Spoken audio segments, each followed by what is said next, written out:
Le télétravail, c'est une nouvelle réalité qu'on a apprivoisée. Je vous avouerai que quand je suis pas au micro avec vous, c'est ma réalité aussi maintenant. Mais là, comment est-ce qu'on fait pour prendre des vacances chez soi? On a avec nous la coach agronome et autrice du Manuel du bonheur en agriculture. Bonjour Nathalie Tanguay.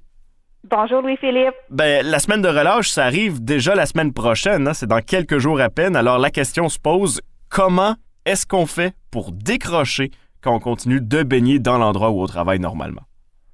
Oui, c'est une super bonne question. C'est une question qui revient beaucoup en ce moment, puis même depuis un an, là, avec cette nouvelle réalité-là. Moi, j'ai une réalité de travailleur autonome depuis plus de 26 ans, donc je comprends vraiment qu'est-ce que ça signifie. Puis il y a une dizaine d'années environ, j'ai compris qu'est-ce qu'il fallait que je fasse pour pouvoir prendre des vacances à la maison, malgré le téléphone qui sonne pour le travail, malgré mon bureau, le travail qui s'accumule que je vois. Et le truc, c'est de se poser la question, qu'est-ce que j'aime faire quand je suis en vacances? Mm-hmm. Donc, quand je suis en vacances, est-ce que j'aime prendre des longues marches? Est-ce que, dans le fond, j'aime ne pas être obligée de me faire des repas? Donc, on s'entend là que si j'aime prendre des longues marches sur le bord de la mer, en ce moment, on peut pas faire ça ici dans notre entourage, mais c'est quand même possible de prendre des longues marches. Si j'aime pas ça, si j'apprécie ne pas avoir à me faire des repas quand je suis en vacances, bien, pour la semaine qui vient, je pourrais faire affaire avec un traiteur de semaine. C'est des exemples.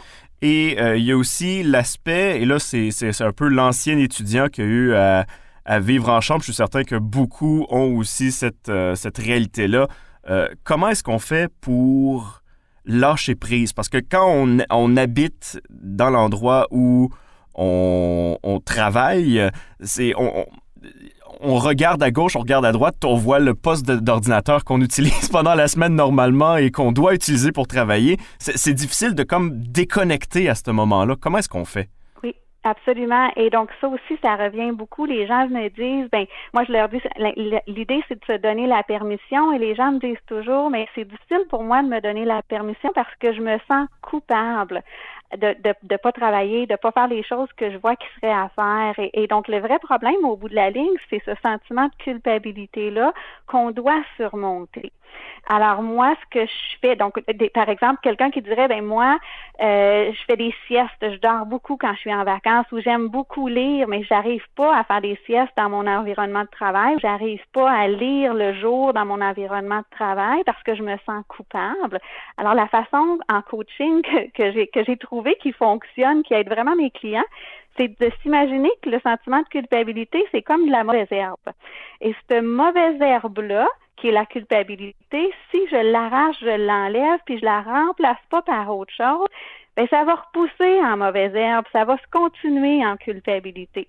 Alors, moi, je dis aux gens, identifiez par quoi vous voulez la remplacer, cette mauvaise herbe-là, par quoi vous voulez remplacer le sentiment de culpabilité.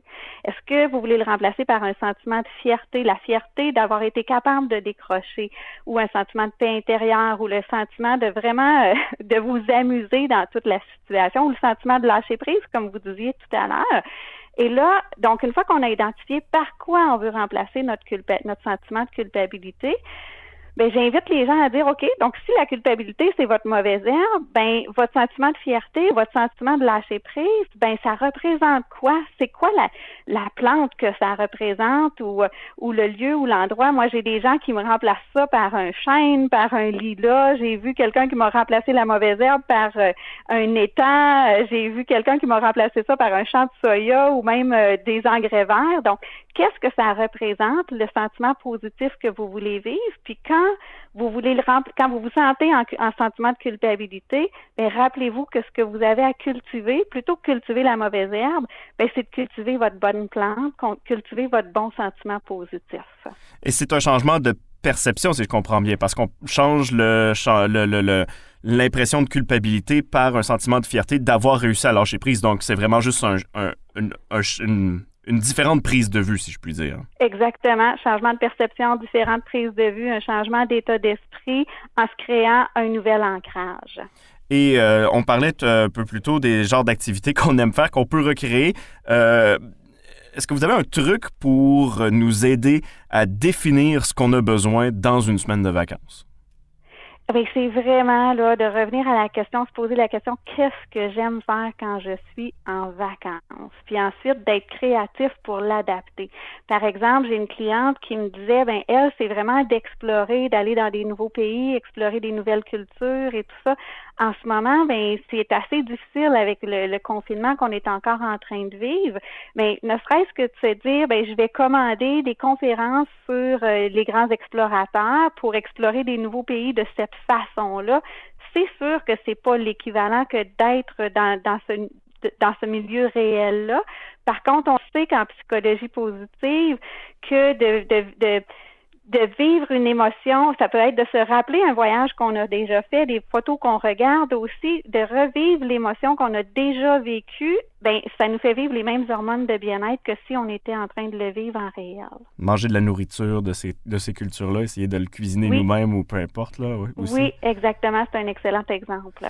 Alors, avec la semaine prochaine, encore une fois, c'est la semaine de relâche, en espérant qu'on puisse tous décrocher comme il faut. Je pense qu'on en a tous besoin. Est-ce que vous allez profiter aussi de la semaine de relâche, Nathalie? Moi, c'est mon temps le plus occupé de mon année, alors ça va aller un petit peu plus tard mes vacances. Et en même temps, je vais aussi faire une petite parenthèse que c'est la même réalité pour les producteurs agricoles, les gens dans le domaine agricole. Donc, c'est la même chose, c'est les mêmes petits trucs pour réussir là, à décrocher malgré l'environnement de travail qui est toujours là. Ben oui, parce qu'ils habitent carrément à côté de leur lieu de travail. Là. La maison est même souvent... à même le terrain où ils travaillent. Donc, effectivement, ça doit... ils ont je vais utiliser l'anglais, mais ils doivent dealer avec ça à longueur d'année aussi. Exactement, tout à fait. Bon, absolument. Merci beaucoup, Nathalie Tanguay, d'être venue nous parler de ça. On va vous souhaiter une bonne semaine de non-relâche. On se retrouve dans 2 semaines. Oui, merci Nathalie beaucoup. Tanguay, donc agronome, coach et autrice du Manuel du bonheur en agriculture. Encore une fois, si vous voulez écouter les autres chroniques qu'on a fait avec elle, vous pouvez les retrouver sur le radio-acton.com dans l'onglet Bye Bye.